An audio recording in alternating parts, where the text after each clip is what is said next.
Mulheres de Esperança. Bem-vinda, querida ouvinte! Hoje estamos cá para falar de Prisões Mentais, uma série que iniciámos recentemente. Neste episódio queremos muito falar sobre culpa. Nunca é demais relembrar as nossas amigas para subscreverem o nosso canal de YouTube e ativarem as notificações. Partilhem o nosso podcast no Spotify ou Google Podcast com a vossa família, colegas de trabalho, amigas e até mesmo vizinhas. Com as tuas partilhas nas redes sociais estás também a ajudar-nos a espalhar esperança para todas as mulheres. Valorizamos muito a tua companhia entre nós e sabemos que vais sair daqui mais enriquecida. Esperança para as mulheres em todo o mundo e através das gerações. Mulheres de Esperança. Citando a monja budista Pema Chodron, a base da compaixão é a compaixão por si mesmo. Todos já sentiram culpa em algum momento da sua vida. Se és humana, já sentiste de certeza. Talvez por teres tido um mau comportamento num momento específico ou teres falado algo que não devias. Há quem também se sinta culpado por não corresponder às expectativas de familiares ou por ter relacionamentos difíceis com familiares, algo que é considerado errado na nossa sociedade. A culpa é um sentimento que pode ser muito benéfico quando administrado corretamente. Se ela não existisse, nunca saberíamos quando um erro foi cometido ou aprenderíamos a vencer o orgulho e a pedir perdão quando necessário. Provavelmente Adão e Eva não se sentiriam envergonhados e culpados depois de terem desobedecido a Deus. O pecado apareceu assim como a culpa. Por outro lado, a culpa também pode causar muito sofrimento quando reforçado por emoções e pensamentos negativos. Psicólogos afirmam que o excesso de culpa não é saudável e pode incentivar o aparecimento de condições psicológicas graves. Se sentimos culpa, é porque tememos magoar e perder o outro, e, portanto, o outro tem importância nas nossas vidas. Se o outro importa, podemos falar de empatia. Por outro lado, o excesso de culpa mantém-nos curvadas, cegas para nós mesmas e para o mundo. A culpa faz com que acreditemos que a nossa dor é maior do que a dor alheia, que o nosso problema é grande demais e que ainda não somos merecedores de novas oportunidades. Tornamo-nos verdadeiras prisioneiras do nosso sofrimento e muitas vezes nos identificamos cegamente com a postura de vitimização a que nos submetemos. A culpa possui uma característica dominante. Ela assume o controle da vida do culpado, relembrando-o constantemente da razão pela qual deve se sentir assim. A pessoa vive amarrada ao passado. O culpado pode desenvolver hábitos inapropriados por conta disso, como evitar determinadas situações e pessoas, ou não conseguir raciocinar os erros cometidos e agir compulsivamente na tentativa de se sentir melhor. A culpa excessiva também afeta a capacidade de tomar decisões. Pode acreditar merecer somente coisas más em virtude do que fez. Ele faz escolhas que prejudicam a sua vida profissional, relacionamentos e vida pessoal. O culpado incentiva ainda a superprodução do cortisol, a hormona do stress, sem querer. O excesso de stress no corpo, por sua vez, causa uma série de complicações para a saúde mental e física. Algumas delas são insónias, sensação de tristeza, perda ou aumento de apetite, cansaço inexplicável, baixa autoestima, alergias de pele, excesso de sensibilidade, apatia, alterações drásticas no peso, enxaquecas, problemas gastrointestinais, pensamentos turbulentos, sentimento de inferioridade e ainda queda de cabelo. A culpa também compartilha muitos sintomas com a depressão, como pensamentos autodepreciativos, desesperança e falta de perspectiva para o futuro. Logo, quem se culpa demasiadamente tem mais probabilidade de desenvolver essa patologia. A ansiedade é outra condição que possui uma ligação forte com a culpa. O ansioso ajuda a culpa a crescer, praticamente transformando-a num monstro. Ele remói o passado, tem vergonha dos seus erros e sofre por antecedência enquanto espera as possíveis consequências dos seus atos. Por essa razão, é muito importante que pessoas que possuem dificuldade para digerir o sentimento de culpa busquem ajuda profissional. A culpa atinge proporções patológicas quando o culpado passa a alimentar pensamentos irracionais sobre o que lhe causa este sentimento. Por exemplo, ele sente culpa por ter falado algo inapropriado para alguém querido. Em vez de conversar com sinceridade com essa pessoa, ele fere-se emocionalmente por ter cometido o erro. Por temer a reação da pessoa devido aos cenários fantasiados por ele, o culpado permanece paralisado pelo excesso de sentimento de culpa. Esse cenário é completamente diferente do proporcionado pela culpa saudável. A medida certa desse sentimento encoraja a pessoa culpada a pedir perdão e a ser proativa em resolver os seus conflitos, além de refletir sobre como pode ser melhor no futuro. Assim, ela não consegue permanecer inerte. Como está escrito em 1 de João 1:9. Mas se confessarmos os nossos pecados, Deus, que é fiel e justo, perdoará os nossos pecados e nos purificará de todo o mal. RTM Mulheres de Esperança. Relembramos que o sofrimento não é abstrato ou conceitual, ele é corporificado, ou seja, é sentido no corpo e age por meio de mecanismos corporais. Além disso, o cérebro é atraído por más notícias, apresenta sensibilidade, pois são experiências negativas que normalmente têm mais impacto na sobrevivência. As experiências más criam círculos viciosos, tornando a pessoa pessimista, reativa e inclinada a se olhar de maneira negativa. A culpa, como se pode perceber, está atrelada a sentimentos e pensamentos pouco lógicos. O culpado deve-se desprender da irracionalidade para, então, conseguir raciocinar com clareza. Para isso, deve dedicar-se a um trabalho emocional extenso. 2 elementos muito importantes que ajudam a combater a culpa são o reconhecimento e a reflexão. Em seguida, deve reconhecer se a intensidade da culpa que está a sentir faz sentido ou não.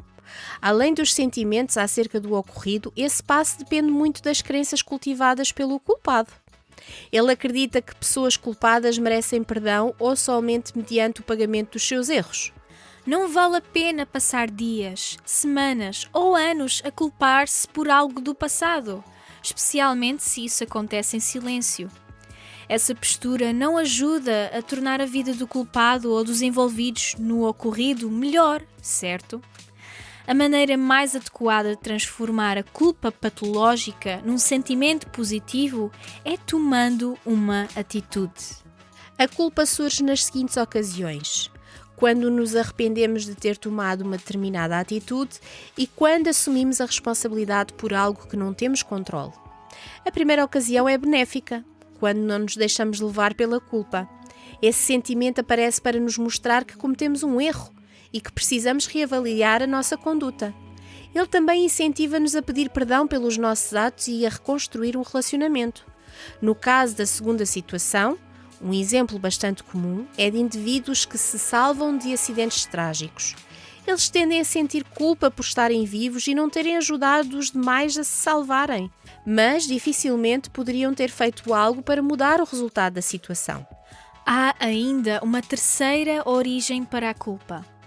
Pessoas com condições psicológicas como ansiedade e depressão tendem a sentir mais culpa que os outros.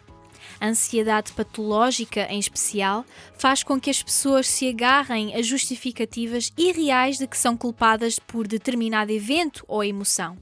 O transtorno obsessivo-compulsivo é uma das condições que merecem destaque, pois a pessoa com este transtorno adota muitos comportamentos de culpa.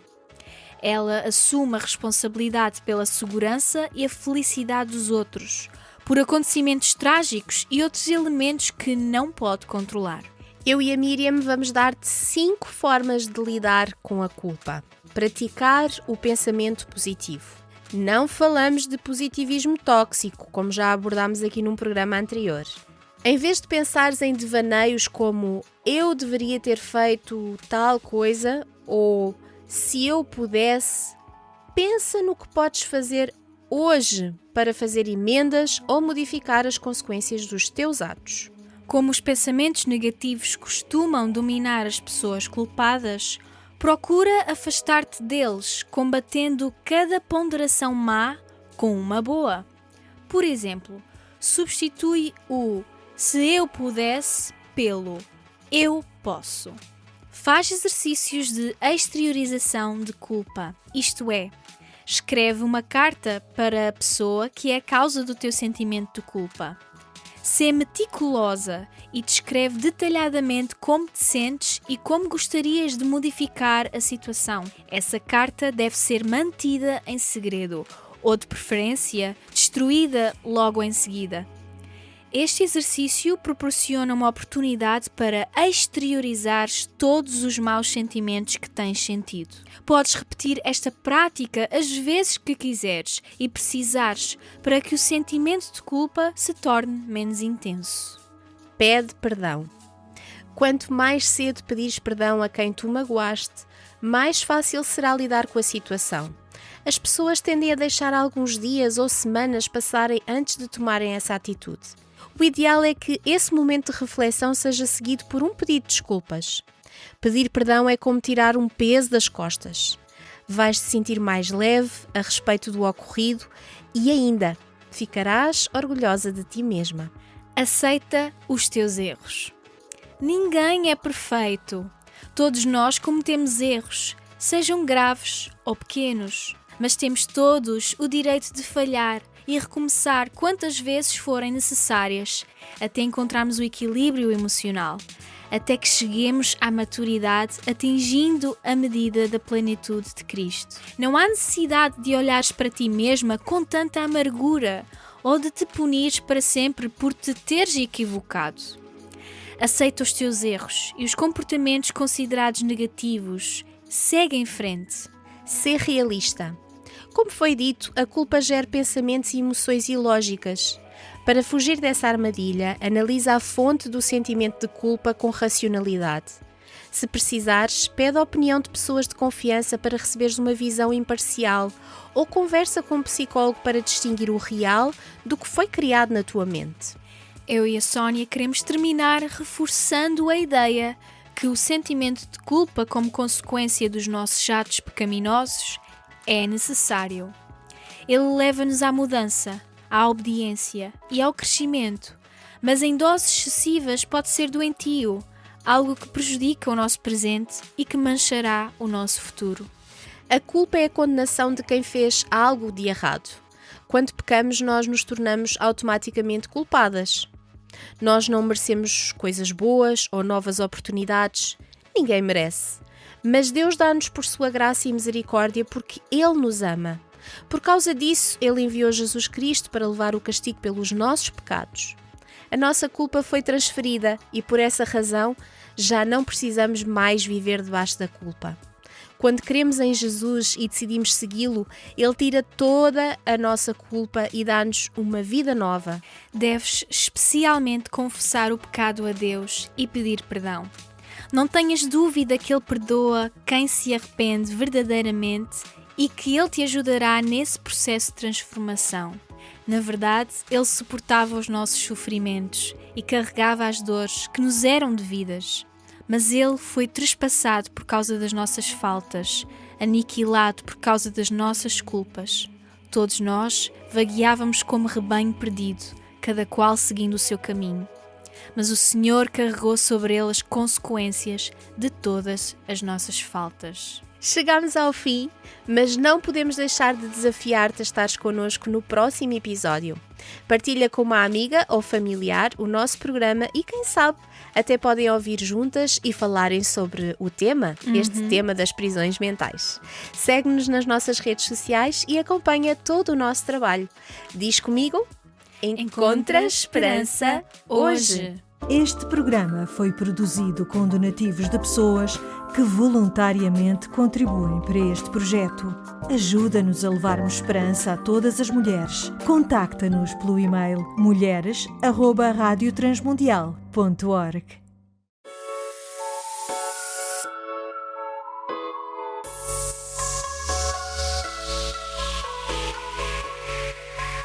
Mulheres de Esperança.